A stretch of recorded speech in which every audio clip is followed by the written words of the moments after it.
All right, welcome to the Oregon Ducks Live on the Voice of College Football. I'm Bjorn, and I'm here with Brody and Brendan. And on this pod, we're going to be talking about our hottest takes for the Oregon Ducks season in 2026.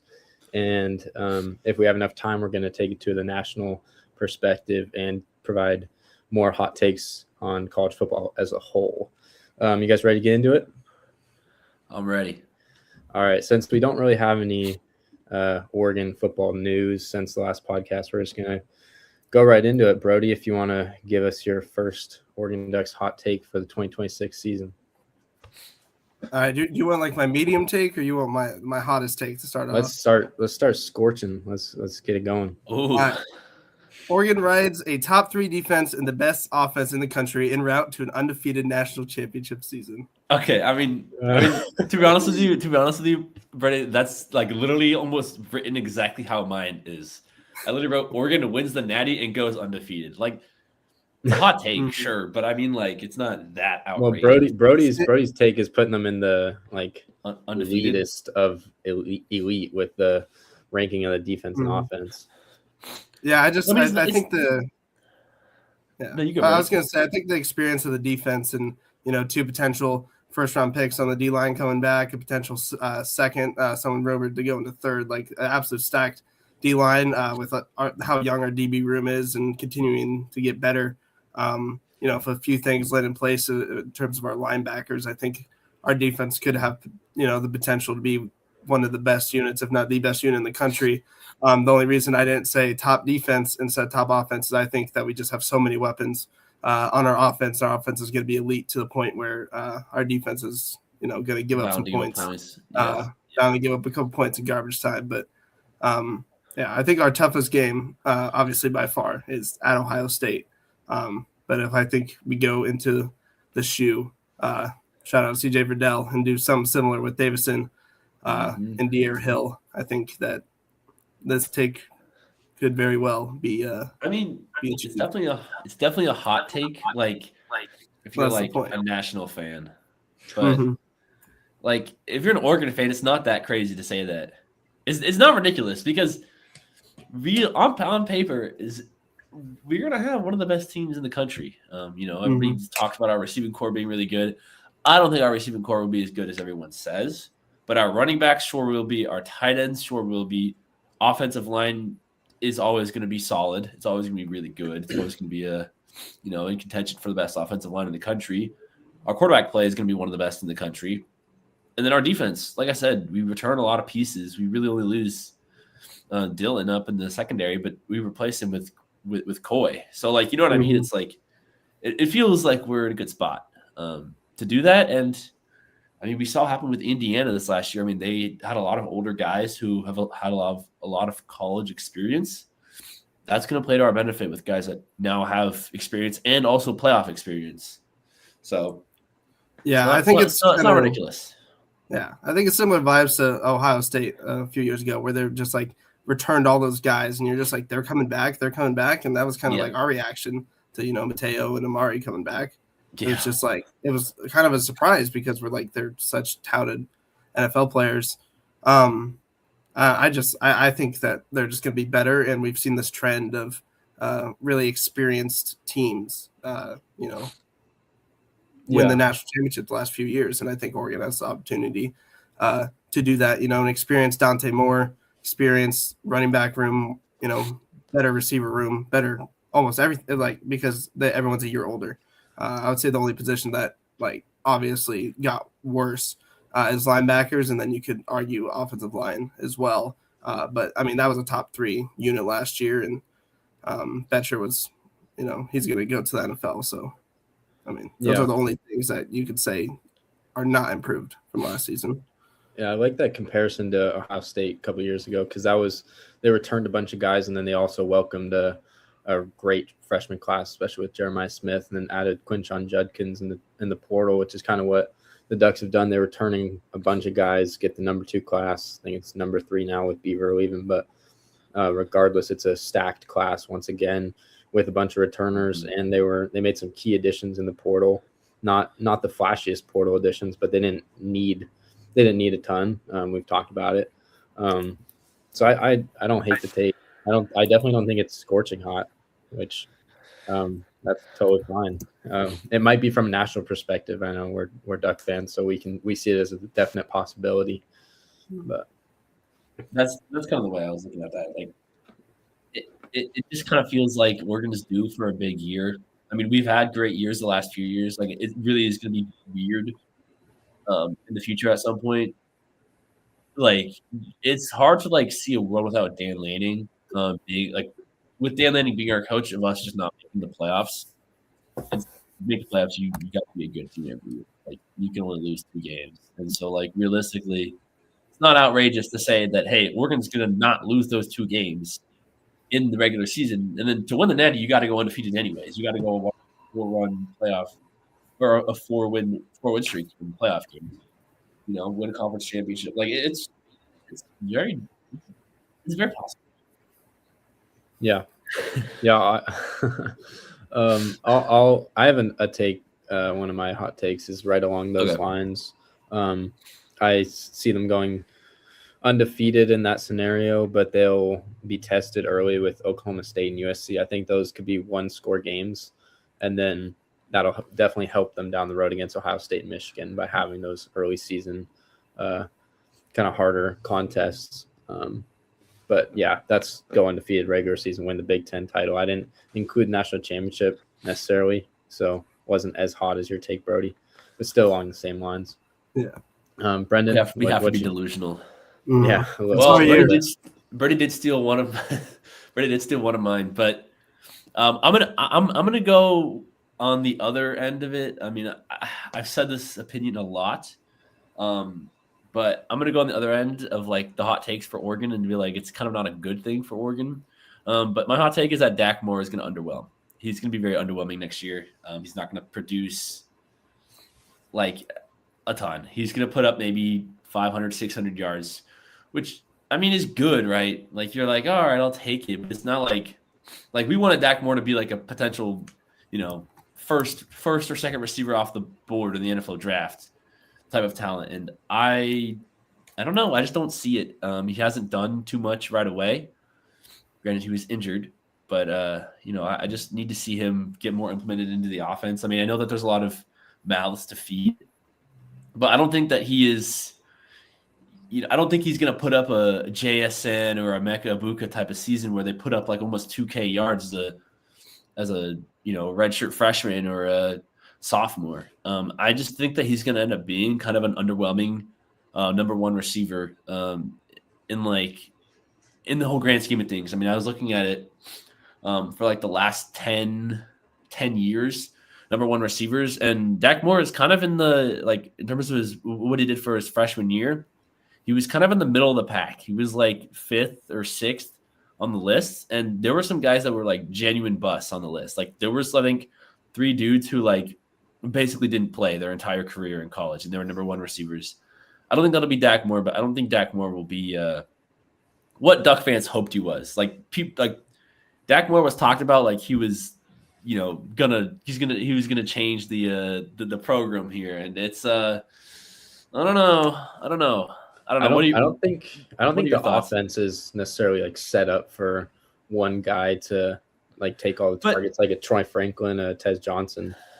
I think Dante's the type of quarterback where he spreads it around. No, I agree with that. But again, if you're good enough, you're gonna get touches. I mean, look what like Jamar, like people compare Dak Moore to Jamar Chase. Sadiq, yeah, but Sadiq was tight end. Tight end's a completely different position. Tight end is a completely different position, though. Like, how many tight ends do you see go for more than like 800 yards in a season in college? Like, you never see it. You got Kyle Pitts, and that's end of list. Like, think about any tight ends. Kyle Pitts. I mean, Sadiq and Tyler Warren. He's not in those conversations, but he's first round. But again, like those 3 guys were like, again, that's why there's a lot of question marks about Sadiq in the draft. Like, he didn't produce that much in college. Like, is that going to affect his draft stock? We don't know, but I've seen him fall. Like Sadiq should be a top 15 pick talent wise, and I see him get taken at like 30. And it's like, I mean, some teams can get an insane deal with Sadiq. I mean, it's gonna be ridiculous. But the way I see it is like if you're a good enough receiver, You go, like I said, Jamar Chase. Like, that's who he was being compared to. Bro is not even close to Jamar Chase. He is not putting up 1,500 yards in a season. And Jamar Chase did that with also a good tight end on his team, a good quarterback, a good running back. I mean, his running back got drafted in the first round, Clyde Edwards-Helaire. And also, not to mention Justin Jefferson, a guy he's splitting reps, or not splitting reps with, but splitting targets with. Like, I'm just saying, yes, our offense isn't designed for that, but you still want to see Dak Moore go for like 1,000 yards at some point. I just don't think he's going to do it. That's my hot take. The Thaddeus Moss shout out in the huge 26 is something. Thaddeus Moss, baby. Yeah. I mean, Brady, what are your thoughts on that? I mean, I don't think Dak is gonna be like this. I think he'll be right around 800 yards. It's kind of like in my next take, but I think, just another year of experience. He's obviously just blazing fast. He's quick.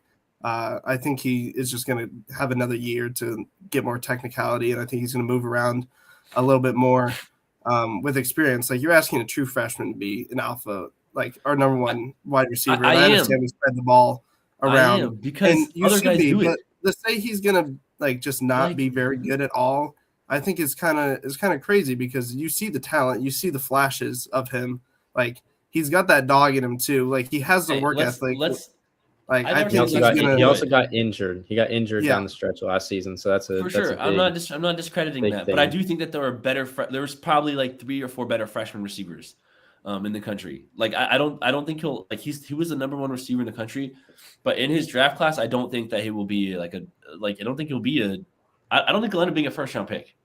I think there'll probably end up being 4 or 5 guys who probably are receivers that are taken off the board. Okay, but a top 5 receiver in a draft class is still usually a second round pick, and that's pretty good, especially coming from like a. That's what I'm not saying he's bad. I don't think he's a bad receiver. I don't think that at all.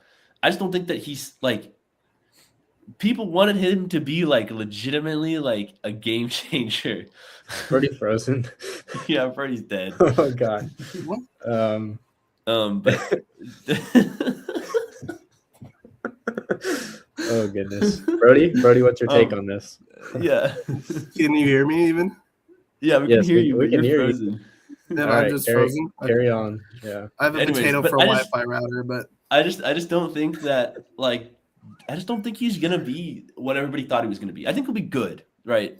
Which is what you'd want, but like everybody thought that he was gonna like come in here and just change Oregon football for receivers, and he's just not. I don't think he's that guy when it comes to doing that. We'll see with some of our other guys. Jalen Lott is now the number 1 receiver in the class, so we've gone back-to-back years, and Oregon's got to be cursed with receivers or something, because we'll see what Jalen Lott does. But again, it feels like he's okay. Thanks for trying to get Brody back here. Brody, you're. I'm just completely what do you see, Brody? Brady was black. Come back. Yeah. You know what, Brendan? I think if Dak Moore has 1,000 yards next year, you should do a whole raw potato on the live stream. Sure, I'll do that. Like, you can mark my words. He's not going to put up 1K receiving yards. I mean, he might even end up like 3rd or 4th in like as a yardage player on our team. Like, I don't know. Yeah, my next take, I don't necessarily fully agree with that take on Dak Moore specifically. I don't think a tight end or receiver will have more than 6 touchdown catches. I did a little research on this. It hasn't happened since 2021 for Oregon, and that was with Anthony Brown at quarterback. And Devin Williams had 4 touchdowns, and a bunch of guys were tied with 2 touchdowns. I don't think it's obviously not going to be that low of a number, because Anthony Brown threw 18 touchdowns. But I think with the way Dante Moore spreads it around, I think that's definitely a possibility where not one guy kind of leads the pack. I think it could be a bunch of guys with 4 or 5 touchdowns. Yeah, I don't think that's outrageous. I mean, that's kind of what it was this year. Yeah, like, it just wasn't really any clear leader. Sadiq had 8, so I was just using a kind of barometer of 6 touchdowns, and it's been 5 years, so. I don't know. And there's a lot more touchdowns go around with Dante instead of Anthony Brown. So. Yeah. We'll see. I mean, Jamari is he could take that role and put up 8. Yeah. I have a hard time. I don't disagree. I have a hard time seeing anybody put up more than 6. I mean, that's like a touchdown in half the games of the regular season. Like that's. Well, it is taking into account the playoff run if they. I know it is. I know it is. So like that's kind of why I was like, I mean, if we do go on, play in 14 or 15 games, then that's a hot take. But I think it's a fairly hot take. I have a hard time seeing, big Jamari Johnson not being targeted, at least 15 or once a game in the red zone, and I think he's going to come up with at least half of those whether it's up the seam or. I don't know. I disagree because he didn't have a ton of red zone targets last year. Yeah, he had like one. I think he had. Yeah, because you have a first round pick at tight end. I'm well aware. It's so funny. Freddie, just leave and then come back. Yeah. We'll catch you up. I don't know if he's gonna do it. Okay, he did leave. Yeah, there we go. He comes back and works. Well, yeah. Okay. Well, he left. But my thing is like, if you are gonna go throw like fade balls in the end zone, like a lot of times it's gonna be touches taken by Davison. Like Davison is gonna steal a ton of touches, to rack up those touchdowns. Oh, is he back? He's back. Okay. So like once we're in the red zone, like we do run the ball a fair bit. I will also say there is a world where like. Brady mentioned like the jump ball, but like we're going to be getting a guy who is probably about 10 times better for getting a jump ball. I think I'm going to take the the basketball player who's 6'8" and can jump out the room to go catch a jump ball. Keandre Harrison. Jump ball and seam balls and corner balls are completely different. If I was trying to jump ball, I'd throw it to Eastu or back shoulder. Yeah, Brady's kind of selling the pod right now. No.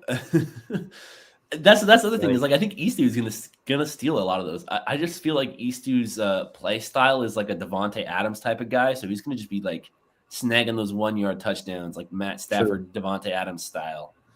But I think realistically, if we're on the 1-yard line, we're punching into it with Davison. So like, I don't know. Yeah, I don't necessarily think outrageous. It's gonna happen. It's just it's a hot take for sure. That's probably my hottest. Sure, no, I agree. I mean, who wants to go next? I mean, I have one more. I have one that's kind of based off yours, Brennan, and kind of off Bjorn's. But I said Oregon's going to have 4 800-yard receivers in Evan Stewart, Dak Moore, Iverson Hooks, and Jamari Johnson, and 2 1,000 all-purpose yard running backs in Davison and Hill. So the 800 receiving yards is just not going to happen. There's just no way. Well, actually, hold on. There is a way. There is a way, and it's because Iverson Hooks is going to go for 1,400 yards en route to Dante Moore winning the Heisman. That is my other hot take. Is Dante Moore's going to win the Heisman? Dante just has to throw for like 4,000, 4,200 for that to work. Yeah, that's kind of what I was thinking. Right around 4,000 to 4,500. Spreading the ball around like we've talked about.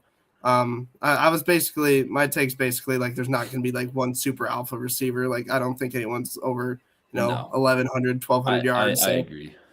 Yeah, but I think that's what you want Dak Moore to be though. So yeah, you want Dak Moore to be that alpha. You just want one of the guys to separate themselves. That's what I'm saying. It's not a bad thing. It's not a bad thing if they don't, but.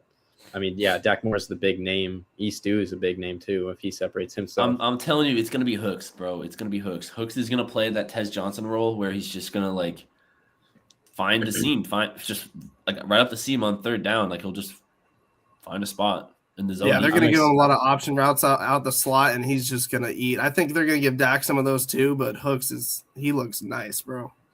I don't think the spring game will be interesting as far as his role and what he looks like. Yeah, I'm really hoping that we can go back to the. I'm really hoping that like Eastu can be like the Troy Franklin role, and we can have like a Troy Franklin and Tez Johnson like reimagined with Evan Stewart and Iverson Hooks. That'd be really nice. I don't know if that's gonna happen, but it'd be pretty fun football to watch again. But like. Where like at that point you have also Jamari Johnson and like he's got to eat also. So it's just we have so much talent in the offensive side of the ball. It's really hard to kind of pinpoint how our offense is going to roll. And also with the new OC, we don't really know how things are going to change, if things are going to change at all, like what the system is. I mean, with Stein, it was that's another one.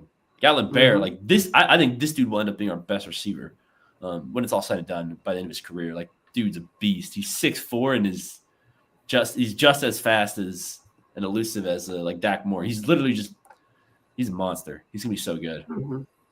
But Brendan, do you want to go with another take? I mean, like I said, my other hot take was Dante Moore to win the Heisman, but that kind of really it's very doable. I mean, if we go undefeated, he's gonna win the Heisman. Like, it's just how it goes.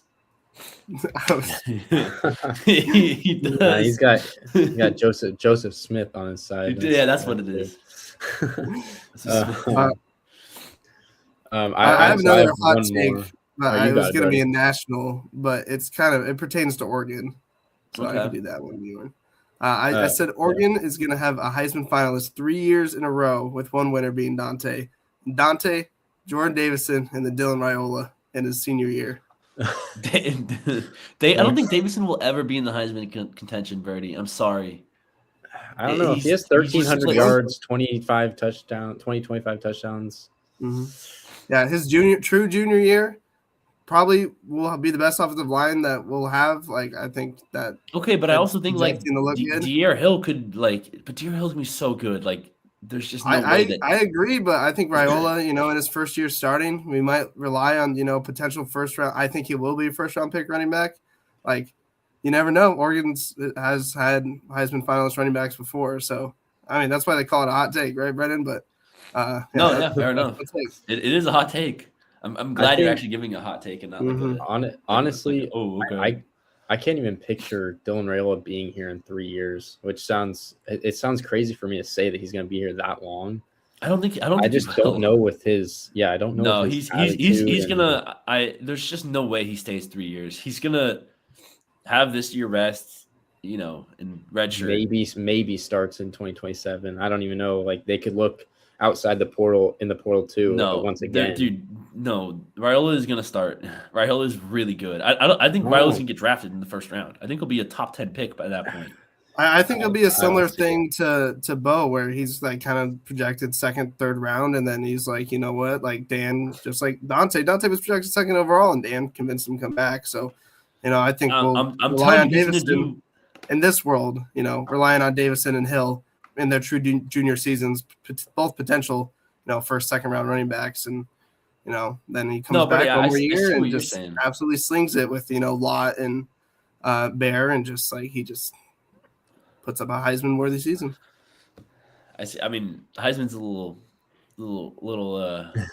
finalist. I said finalist. Finalist. There you go. Okay. Yes. But dude, I don't know. I honestly see Dylan being like another top 5 pick. Like, he's got the arm talent. Like, he genuinely is really good. Like, I think he's gonna have like a Dante style season, but he's older than when Dante came here. So I don't think he needs to worry about the come back an extra year, avoid dealing with the Raiders situation. It feels like sorry, that was a dig on you, Bjorn. I should have hate on you. What you mean? Brendan, would you agree with this take if I said Ryder Lyons transfers in and is the Heisman finalist instead of Dylan Raiola? No, I prefer Dylan Raiola. Dylan Raiola's good. Ryder Lyons he's a Sam Levitt 2.0 type of guy. Like, he's gonna be good, but we'll see. Mm-hmm. He's a hero ball guy. The college football loves them. The Johnny Manziels of the world. And they can win the Heisman, but a guy like Johnny Manziel hasn't won the Heisman in 10 years. Like, the closest thing you could say is like Lamar, but Lamar also just had not a good team around Baker a little bit. But nobody's Oklahoma was still good. Oklahoma's receiving core was still really gross. Didn't they had what, Judy and Judy was Bama. He went to Bama. It was Dede not Westbrook. Judy. No, it was Dede Westbrook, and then they had what's his name? Well, they had Marquise Brown and CD. Marquise Brown. Tyler. I don't know if they had him with Baker. No, because Baker was just 1 year before. Mims? Yeah, maybe. Was it Mims? I think so. That might be who I was thinking of. It was a speedster. It was somebody quick. But anyways, like he still had really good receivers. Like Yeah. Johnny Manziel was. Well, he had Mike Johnny Manziel had Evans. Mike Evans. Yeah, Mike Evans. But they went 9-3. I think they played Duke. That's what I'm saying. No Johnny Manziel is like a Diego Pavia type of guy. Like those are the kind of players I'm talking about. They're not going to. We are not disrespecting Johnny Football with Diego Pavia. This dude had like over 1,000 rush yards as a quarterback. Yeah, but I don't care. That season was the same style of player. All right. Let's get back on track here. I have one more Oregon hot take, then we can go national. All right. So I think my hot take is that Nasir Wyatt will lead the team in sacks. So he was third last season. That is he had, actually. So he was third last year. He had 3. Tatum had 9.5. Mateo had 6. I think he's going to eat into their reps. I think it'll be. It's hard to say which guy he'll eat into, but he's going to be on the field on third down every single third down, every single pass rush opportunity. He's going to be on the field. And if one of those guys gets hurt, I think he has the ability to step in and be a number 1 pass rusher. Yeah, no, I agree. The other thing with him is like there's a world where like he's on the field also with like Tatum, Tuioti, and Mateo Uyunglele because Uyunglele is kind of a bigger guy. Like honestly, they could like push him kind of into a more of an internal on like a third down. And yeah, exactly, Brody. And then you got Mr. White next to him on the edge, and it's like, okay, now what? Now you're really in trouble. Mm-hmm. So I could see that. Yeah, I mean he had so many flashes last year that I just think he could have another flash. Pretty got next. I was going to say our fixation of having Mateo, stunt on the inside. Maybe we'll just move him in and have Nasir go on the outside. Yeah, exactly. But I don't know. It's tough to say like a platoon pass rusher is going to really, take away from a potential, first round talent in Tatum. Well, he is as well. Yeah, I think Nasir is gross. Yeah. I can see him being like, just right with them, but it's a good hot take, I suppose. Yeah, it's definitely a hot take. I do like it. So if we want to go national, do worldwide. Do you guys have a burning one you want to say? I've already said one that I did rewrite again. I need to reiterate it because I wholeheartedly will die on this hill. And you guys can crucify me if I'm wrong. But I was going to start it here. Indiana is going to go 9-3, and they will miss out on the playoffs next year. They will be a 3-loss team and miss out. I mean, they could sneak in. Be like a Miami team, but they'd be a first-round exit. I don't think that Indiana is going to make any noise. I've seen them projected to win the Big Ten again, and I don't understand what these like websites are on. Like Mendoza was like kind of a generational guy, like for the situation. Like he's, you know what I mean? He's unique. You're not going to find, you can't just find a quarterback like Mendoza in the portal every single year and expect them to go 15-0, right? They lose a lot of guys to graduation, to the draft. Like, listen, if Cignetti can truly reload and have a quick turnaround to where they're right back into the Final Four of the college football playoff again, then it's like, okay, this guy is going to be a problem for another 5 years as a coach. But I do believe in the Cinderella run. Like it's kind of what it felt like it was. And 9-3 is still a phenomenal season for what Indiana was. Like Indiana had not, I mean, if you told an Indiana fan that they'd go 9-3 2 years ago, like they would be ecstatic, And that's coming after a 15-0 national championship run. So, I mean, I don't know. I don't think they make the. So you're saying they lose to Ohio State or at home against Ohio State and away at Michigan. The next 2 toughest games on their schedule are home against USC and at UW. So you think they lose one of those 2? Definitely. They could 100%. They could even lose both of those. Like it's not crazy to say that they could lose both. Well, I'm not in love with Jed Fish, but DeMont Williams is a good enough quarterback. Like UW could pull something off. USC for sure could pull something off. Like if USC starts off the season hot and wins some of these games, those are where they're a dangerous team. Yeah, Brody, I had the same thinking. I pulled up their schedule. They're going to go 6-0. North Texas, Howard, Western Kentucky, Northwestern, Rutgers, Nebraska. So they have to go 3-3 over their last 6 games. I don't know. That's a tough one, but the opponents are there. It's a really tough finish. That's what I'm saying. They play 4 really tough opponents. Like, there's a world where they lose those 3 or they lose 3 of those games, and if you lose 3 Big Ten teams, the committee is they're not gonna put you into the playoffs. I just don't know why, but they're not gonna do it. I mean, yeah, and if they go 6-0, they're going to be ranked number 1 or number 2 in the country just because of that. That's what I'm saying. Hype. So it's going to be a huge game. And then people are going to realize, like, hold on, let's take a step back. Let's hop off the Indiana hype train. Like, listen, great year. They totally deserved to win the Natty, and they did. I mean, they went undefeated. But again, there's a world where they take a step back, and I think that it's not outrageous to say that. Not a bad take. Yeah. Brody? My take's kind of off that. I think they end up beating USC because my hot take is USC, despite the very talented roster, goes 7-5 en route of Lincoln Riley getting 7-5. 7-5. I think they lose against Oregon. They have a close Brady, one. I think they. This is a hot take. There's a difference between having a hot take and being delusional. Lincoln Riley's not going to get fired.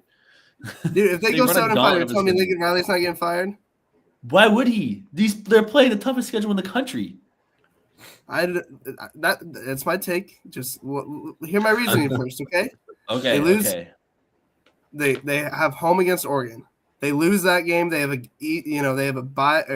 they have an easy get back game the next week against UW. Obviously, they're going to win that one because UW's sorry. Then they go to the whiteout against Penn State. Matt Campbell, hungry to prove that he can, be one of these good coaches. Wins that game, has to go. Lincoln Riley, okay. He has to go at Wisconsin. No matter how bad Wisconsin is, that's an easy off game. a bye week. You know how bad bye weeks are. They could be there, but I don't think they lose that one. I think they win that one. But then they have to play. They won't Ohio have a head State coach by then. They won't have a head coach by then. Luke Fickell's getting hired or fired. Yeah, fired. Yeah, He's getting hired somewhere else. Ohio State and at Indiana. I think they lose both those games. The locker room's distraught because they had these national championships aspirations and they have 4 losses at that point, and then they lose a rivalry game against UCLA, and that is what does it. That's a straw that breaks camel back. And Lincoln Riley gets canned. I mean, all right. Yeah, you're delusional. That would be something that happens to USC, though. That would be. It would be. No, I don't disagree. I don't disagree with that, but I still think he's delusional. There's no way that they fire Lincoln Riley. The buyout is absolutely diabolical. Like, I know, but they're such a historic program. They have championships. Like, that's the level they expect. And not making the playoffs 3 years. He's had his roster. He's had his recruiting classes. Like, they're going to just can him. They're throwing so much money into that program, and there's a lot of talent on that roster. If he can't get it done, he's not as good of a coach as Dan or, Signetti or even we kind of already know that. So, I mean, I would say Whittingham's a much better coach than he is too. So, yeah, but Whittingham also doesn't have the longevity. Like, you have to realize, like, USC is still looking for the future. Like, Whittingham is at Michigan, and he's going to be retiring in like 5 years. Like, if they go 8-4, I don't think he gets fired. But if they somehow lose that last game to UCLA because they're all pissed off that they're 7-4 at that point, I'm telling you, Freddie. The way I see it though is, listen, I just think that Lincoln Riley getting fired is crazy. There's 3 things guaranteed in life: it's death, taxes, and USC going 8-4 every year. And that's the thing; they're just going to go 8-4. Like, it's what's going to happen. We'll see. We'll see. So my first national hot take is that it includes Indiana missing the playoff, but I also have Miami missing the playoff as well. So the 2 national championship teams really miss the playoffs. I think Miami they'll take 2 losses during the regular season, and then they'll meet Cal in the ACC championship game, and Cal will get the lone ACC bid. It's a really hot take, but I think I like it though. They maybe. They had a great finish to last year. They beat SMU. That was what I'll tell you what, Duke to be in the title game. If Tosh can turn around Cal that quickly, then Dan Lanning needs to get a statue built, because he'll have 2 coaches that turn around subpar programs in 2 years and puts them in the playoffs with ASU and Cal. Like, oh my God. I mean, they play at Notre Dame, at Clemson. They play, versus Virginia Tech, who, they're kind of a wild card. They also play Miami. Play at Clemson versus FSU, at Notre Dame versus Duke versus Virginia Tech. They could lose a lot of those games. Whose schedule are you looking at, Brody? Miami. Huh? Miami? Okay, I see. Yeah. And they're going to lose to some random team like Wake Forest or something. So that's what I'm saying. I could see them losing at Clemson, at Notre Dame. Okay, I don't know. This guy thinks. So it's funny this guy mentioned this. A&M is this year's Penn State. It's funny you mentioned this because here's my next hot take. Texas A&M wins the ACC or wins the SEC. That is my next hot take.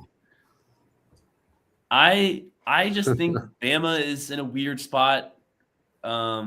Georgia, like, who's their QB? Gunnar Stockton? Are we serious? Gunnar. No, Gunner's not him. Dude, I don't know. Their schedule is kind of tough, Brendan. I'm not gonna lie to you. That's what I'm. Well, yeah, but it's the SEC. Like, they could very easily win the SEC. Dude, they're out of conference. They have ASU as an out of conference game. Like that could be an upset. They're gonna beat ASU. Come on, let's not be delusional. I know, but like that's not. Marcel Reed is gonna take a step forward. I'm a big Marcel Reed believer. Like, they return a fair bit of their talent. Like, A&M is gonna be a solid team, and I might be the first person I've ever heard say I'm a Marcel Reed believer. I've never heard anybody say that, but I think Anton might be cooking. I could very well see them ending the season with a 5-game losing streak after already losing to LSU earlier in the season. They're not going to lose to LSU. LSU is going to be like, they still need time. Do you really think Lane Kiffin is going to put together? He's going to build a team in Louisiana and just turn them into a juggernaut instantly. You think Lane Kiffin is the leader of men like that? Dude, I don't know. He's got a lot of snow bunnies around him. He can lure. The answer to that question is no. You have you're trying to like organize a team with Sam Levitt and Lane Kiffin leading the helm. Are we serious? Dude, the team chemistry is off the charts. They have the same. They're the same person. It's gonna be abysmal. They're going to be at the same place. I'm telling you, it's going to build team chemistry, having the head coach and the starting quarterback at every frat party every single weekend after the game. It's going to be like Texas A&M back in 2014 with Johnny Manziel. But, that was not the whole team. That was not the whole team. It was just Johnny Manziel. I know, but, Lane Kiffin Sam might Levitt coach is a not game. Johnny Manziel. Absolutely cooked, so I guess we'll see. I mean, I'm just saying. Listen. Texas A&M had a really, really easy schedule last year. They're like the Patriots, but in college football. And they get fraud checked. That's true. Isn't that right, Brady? You got fraud checked. Oh my gosh, Seattle was a very good team, and Drake. All right, Brody. Not the point. Let's end. They end the season. Let me get over this. They end the season at Alabama, at South Carolina, which probably was a win, versus Tennessee, at Oklahoma, and versus Texas. You think they are not going to lose 2 games in that stretch? But it doesn't matter if they lose 2 games in that stretch because they could lose 2 games and still make the SEC championship. And you I don't know about that. Yes, they 100% could. Sneak in, maybe. I think they're closer to going 6-6 than 9-2 or 10-2. No way. That's crazy. But why? Like, okay, hold on, Brady. Let's go back. What are those teams? So we're gonna hang our hat on a who's Alabama's quarterback? A Kalen DeBoer, no clue. Alabama's quarterback. Alabama team. We're gonna hang our hat on them. It's a 5-star. It's a 5-star guy, but he's young. He's never started before. Is it Keelan Russell? Yes. Oh yeah. Okay, we're gonna hang our hat on a 5-star who has not played. And Keelan Russell's all right. I've seen him play a little bit. He exists. He's not anything special. He's gonna be kind of like Bryce Underwood, the first QB ever to go for 10 touchdowns in a season. Like, that's kind of the same vibe I'm getting from Keelan Russell. So, sure, we can hang our hat on that Alabama team, Brody. Scary. Who's next? South Carolina? Come on. Like, I do like Lenore Sellers, but South Carolina they're not doing it. They also have potential top 3 overall pick Dylan Stewart rushing that edge. They were down 31-3 against them this season, and now they're going to South Carolina. You never know. the SEC is just such a gauntlet, Brendan. You just never know. Okay. Anyways, let's go to the next it's team. A hot take. It's after, a hot take. Who's after South Carolina? Tennessee. Okay, come on, dude. Joey Aguilar for his 8th year going back to go play there. Like you're saying, come on, dude. As if Texas A&M has this absolutely just like crazy roster. They were the Patriots. Dude, they lost to the national championship runner up by 3 points. Like their defense isn't bad. They return a lot of their defensive players. If they win those 3 games, they got John Mateer and then Arch Manning. I don't think they're gonna either split those or lose both. They're not winning both. John Mateer is the defense. The defense. Venables' defense. Yes, I know that's good, but I mean, Alabama put up points against it. This year's Alabama put up points against that same defense. Okay, but Brennan, you're forgetting the key factor here is that the guys you're hanging your hat on is Marcel Reed, and then your other one that you always love is DJ Lagway. So, I mean, the track record here is a little bit questionable. I don't hang my hat on DJ Lagway. I just believe that he's still really talented. Just hasn't found the right system. I don't think it's that outrageous to say DJ Lagway has talent. What's your next take, Brady? Kentucky wins the – no, I'm just joking. I was about to be like, all right, dude. No, Kentucky has a really hard schedule. I think they're 1 year away from being 1 year away. Any relevance. One year away from what? Being bowl eligible? Yes. A year away from being a year away. Okay. Yeah. Yeah, I mean, my other hot take was the Oregon finalist one. So I just threw the Oregon one. But okay. I mean, I have another one if you want to go for it, but Bjorn, you can go. Let me. Yeah. So mine goes directly against yours, Brendan. So I think Georgia is going to go undefeated in the regular season and win the SEC. I think the defense is always good. Gunnar Stockton's coming back; it's going to be even better. And their schedule isn't. Gunnar Stockton's going to be even better. Whew. He was good this year. What are you talking about? He's terrible. Top 10 Heisman. What do you mean? 24 touchdowns. Because he plays for Georgia. If he played for anybody else, people would be like. Nah, he was going back and forth with Trinidad Chambers in the quarterfinals. So I like them next year, and I think that their schedule. I mean, if you pull up their schedule, it's not all that tough. No. So. Yeah. I think it's possible. They'll be good. Georgia's always good. I do like that take, Bjorn, but you're forgetting the fact about half their team is going to be, speeding and might not, make it to the beginning of the season. So that's the only thing. The culture problems of Kirby Smart. So that is true. But what? My hot take is there's going to be a huge scandal out of Georgia within the next 3 years about Kirby Smart's leadership. No, man. If I put money on a scandal happening, it's got to be in Baton Rouge. There's just no way there's not anything crazy happening. There's already been stuff I've seen on Twitter of Lane Kiffin was wearing a shirt, and it was like he was wearing a shirt. I don't know if I can say it. It was pretty funny though. I was surprised. I can't get in trouble. He was wearing it. Basically, his shirt says "Do DILFs, not drugs." And like that was at a team meeting. Like that was like the first team meeting. It's like, what are we doing, Lane? Like that's insane. All right. Yeah, I think the amount of Snapchat stories that are going to come out from Lane Kiffin and that Sam Levin and Baton Rouge are going to go triple platinum.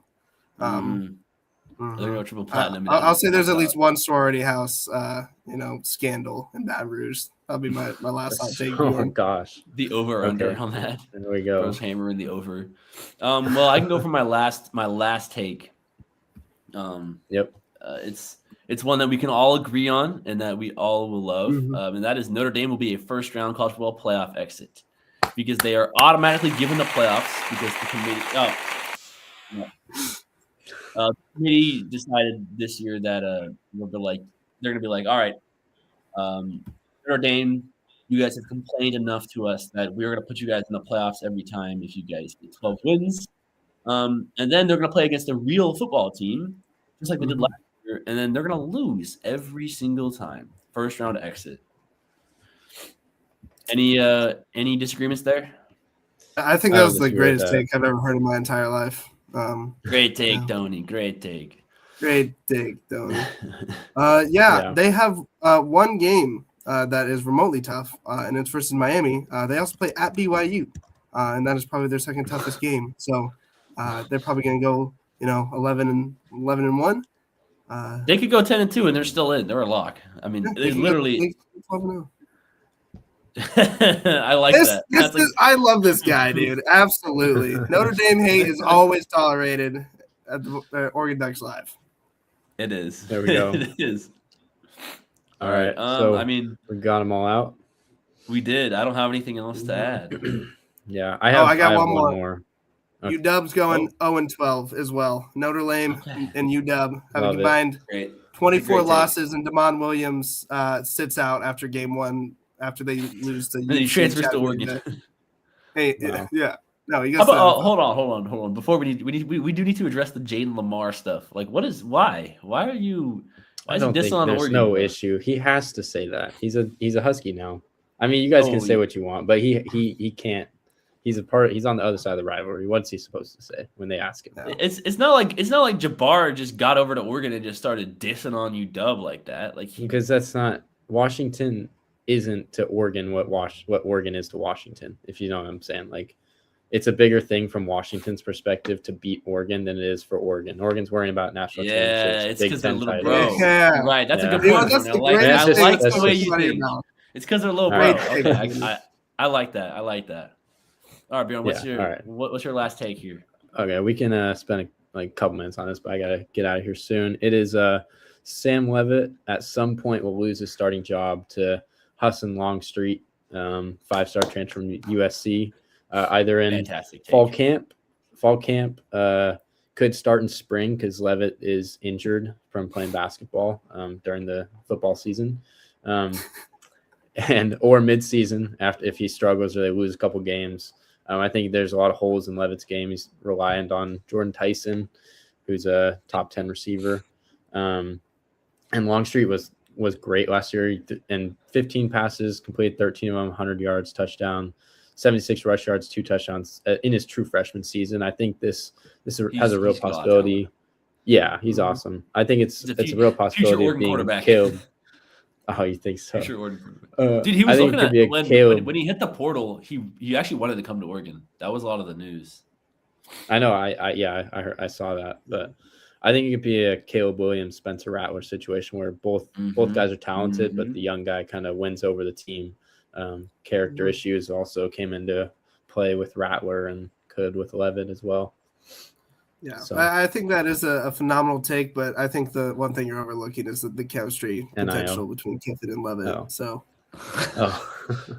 yeah, I thought you were gonna say that he's getting paid $5 million, but yeah, no, that's he's not gonna want to go on 2-mans anymore if he's benched. So, okay, Brody, I appreciate your take here, but that is a good point, Brody. What you're not Brody, Bjorn, not Brody, not you, Brody. I mean, sure, Brody, that was a great point. Thank you, but. Like, there is a little bit of a kind of a like if you get paid, like surely you got to be the guy. Yeah, I mean, we saw it with Mekhi Hughes. Like we said no, but I think that's Lanning is strong. Lanning's strong-willed. Kiffin's not as strong-willed, where he can just sit a player down. Where the boosters are paying them $1 million. I mean, he also might not have full control over that decision. Like I'm sure, like the AD or some of the other people involved with the staff are going to be like. Hey, we're paying this kid $5 million. He's gonna start. Like, you know what I mean?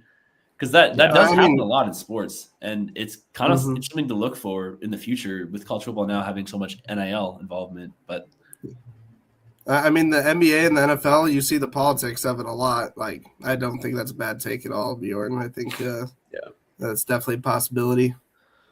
Yeah, Leavitt also gets injured a lot. He's missed games the last 2 seasons, so. So I think in his instance it's a little bit more likely, but for a lot of other like players, like I think that we'll see a lot of like guys that'll play on kind of worse teams that'll like really be talented because of like some 5-star getting paid more than him and him sticking on the roster, whereas some 4-star really could have beat him out, but just because of what he was ranked in high school. I mean, it's a very common thing in baseball where like guys that are drafted high, like in the first 10 rounds, will get fast-tracked through the minor leagues over guys who are undrafted, even if the undrafted guys may be way more talented, but it's to not make the the system look bad. Be like, oh, that was a bad pick. But Oregon, we did that with Mekhi Hughes. We just don't care. Yeah. Well, this will be a fun one to look back on and see how they progress in 9 months. But I think we got them all out, so I think we're good to go. Thank you guys for listening to the Oregon Ducks Live on the Voice of College Football. We will see you on the next